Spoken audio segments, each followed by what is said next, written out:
TC Timnas U17 di Bali penuh kejutan, Coach Innova geber latihan keras. Erick Thohir bocorkan sosok dua pemain keturunan baru untuk ronde keempat.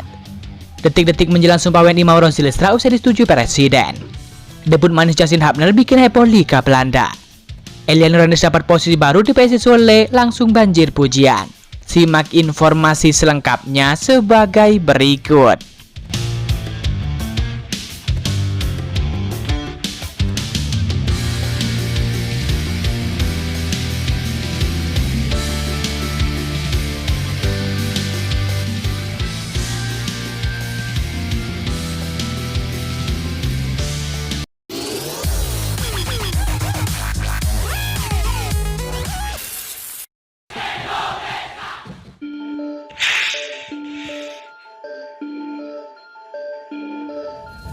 Back Timnas Indonesia Justin Hubner telah melakukan debutnya dengan klub Belanda Fortuna Sittard.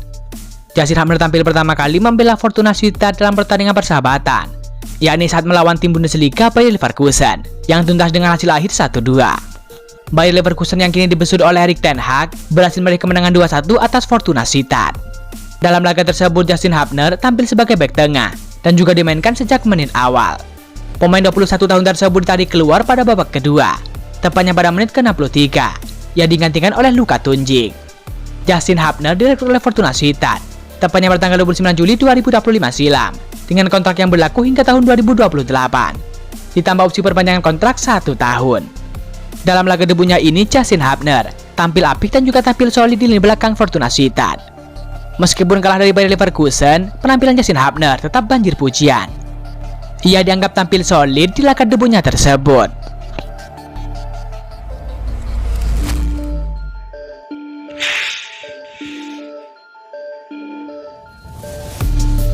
Musim baru, peran baru. Itulah yang kini dijalani oleh Eliano Rendes bersama dengan PSSI Zwolle. Klub peserta divisi tersebut resmi mengumumkan bahwa Eliano Rendes tak lagi dipromosikan sebagai bek kanan seperti musim lalu, melainkan Eliano Rendes akan berperan sebagai gelandang. Perubahan posisi ini langsung jadi sorotan, mengingat performa Eliano Rendes sebagai bek kanan sebelumnya cukup solid. Kini ia dihadapkan pada tantangan baru untuk tampil lebih dominan di lini tengah. Meski sempat dikenal sebagai bek kanan, Eliano Rendes sejatinya bukan pendatang baru di lini tengah. Sebelum musim lalu, ia kerap bermain sebagai gelandang serang ataupun sayap kiri. Dengan kata lain, keputusan PSSI Zwolle hanya mengembalikannya ke peran yang lebih familiar. Melalui situs resmi klub dan juga laman Eredivisie, Eliano kini tercatat sebagai pemain gelandang untuk musim 2025-2026. Penunjukan pelatih baru, Henry van der Vecht, kemungkinan menjadi faktor penting di balik perubahan tersebut.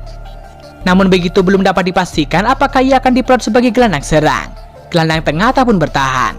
Van der Vecht diyakini akan menyesuaikan posisi Eliano berdasarkan kebutuhan tim dan juga strategi pertandingan. Sebagai pemain serba bisa, Eliano Rendes punya modal teknik dan juga mobilitas yang baik untuk sukses di lini tengah. Kecepatan, kemampuan membaca permainan, serta fleksibilitasnya menjadikan opsi menarik untuk berbagai skema taktik. Tantangannya kini adalah konsistensi. Bermain sebagai gelandang di kompetisi ketat seperti Eredivisie tentu membutuhkan pemahaman taktik yang sangat matang, distribusi bola yang akurat, serta kemampuan bertahan dan menyerang secara seimbang. Namun jika bisa memaksimalkan peluang ini, Eliano bisa berkembang lebih jauh, bahkan melampaui pencapaian musim-musim sebelumnya.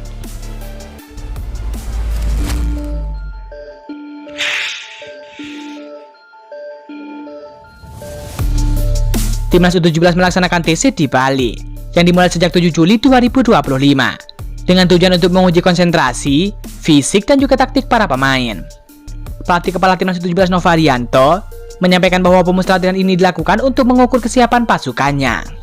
Saya ingin melihat secara fokus pemain, bisa 100% ke dalam lapangan ataupun tidak, kata Nova Arianto. Nova menjelaskan bahwa pemilihan lokasi di Bali didasari oleh kehadiran sejumlah tim lain yang juga melakukan latihan di kawasan tersebut, termasuk Bali United dan juga tim elit Akademi EPA. Kondisi itu sama dengan situasi yang akan dihadapi di Qatar, tuan rumah Piala Dunia U17 pada bulan November 2025. Piala Dunia di Qatar nanti bersifat seperti festival dan pertandingannya sesuai di Bali itu terbuka. Tidak ada tribun penonton dan saat latihan kami akan berbaur dengan tim lainnya, ungkap Nova Arianto. Selama TC latihan, terdapat beberapa faktor utama yang meliputi fisik, teknik, dan juga taktik. Sebelumnya tim arahan Nova Arianto telah menjalani TC di lapangan Gelora Samudra Kuta, Kabupaten Bandung. Latihan di Bali ini direncanakan berlangsung hingga Rabu 6 Agustus 2025 sebelum tim terbang ke Medan, Sumatera Utara pada Kamis 7 Agustus 2025. Tim lalu akan mengerucutkan jumlah pemain menjadi 30 untuk agenda uji coba di Medan. Dan masih ada kemungkinan pergantian pemain untuk membentuk skuad final yang akan berlaga di Piala Dunia 17 2025.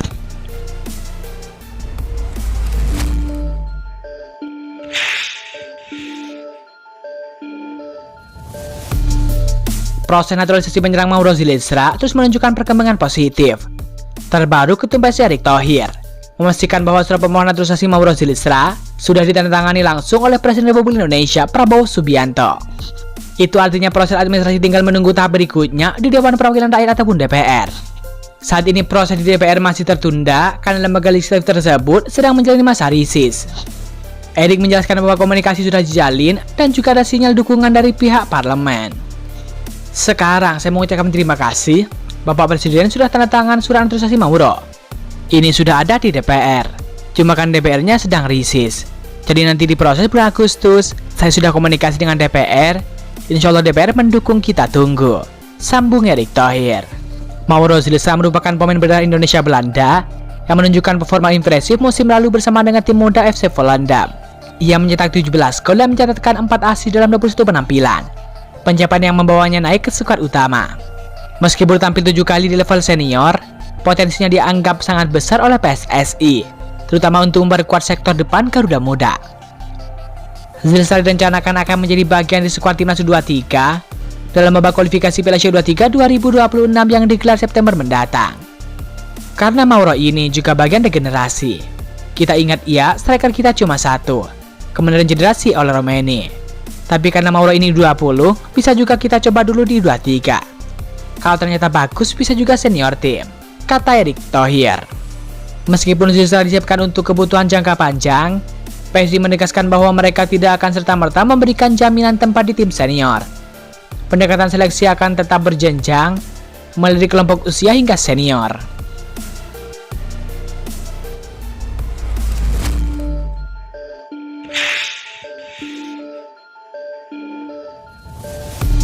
Ketum PSSI Erick Thohir memberikan kabar terkini terkait 2 calon striker baru timnas Indonesia yang dipersiapkan untuk menghadapi putaran keempat kualifikasi Piala Dunia 2026. Erick Thohir sebelumnya mengaku bahwa PSSI akan menambah 2 pemain keturunan baru berposisi sebagai penyerang untuk menghadapi putaran keempat kualifikasi Piala Dunia 2026. Timnas Indonesia dalam putaran keempat ini dipastikan bergabung di grup B bersama dengan Arab Saudi dan juga Irak. Tim asuhan Patrick Kluivert tersebut dijadwalkan akan menghadapi tim tuan rumah Arab Saudi tepatnya pada tanggal 8 Oktober 2025 dan kontra Irak pada 11 Oktober 2025 mendatang. Putaran keempat ini akan menjadi pertandingan penting buat skuad Garuda apabila ingin memastikan diri lolos ke Piala Dunia 2026. Jaiza dan kawan-kawan diharapkan bisa berbicara banyak dalam ajang tersebut, sehingga PSSI pun ingin mempersiapkan timnas Indonesia dengan maksimal. Namun jelang menghadapi laga penting ini, timnas Indonesia justru dibayang-bayangi kehilangan pemain andalan di lini depan. Pasalnya Romeni yang telah menjadi pemain andalan timnas Indonesia justru mengalami cedera. Striker timnas Indonesia itu mengalami cedera parah, sehingga pun kembali ke Belanda dan naik meja operasi.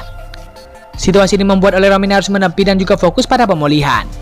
Bahkan pemain 25 tahun tersebut diyakini masih absen saat membela timnas Indonesia September mendatang. Pasalnya timnas Indonesia akan menjalani 2 pertandingan uji coba melawan Lebanon dan juga Kuwait September mendatang.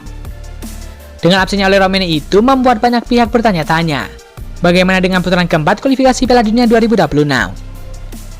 Erick Thohir pun mengungkapkan bahwa PSSI telah berbicara dengan 2 calon pemain timnas Indonesia untuk menambah kekuatan timnas Indonesia di putaran keempat. Orang nomor 1 di PSSI itu mengklaim bahwa 2 pemain tersebut berposisi sebagai penyerang ataupun striker telah berkomitmen untuk membela skuad Garuda. Hanya saja sampai saat ini belum ada dokumen tanda tangan di atas meja ataupun hitam putih.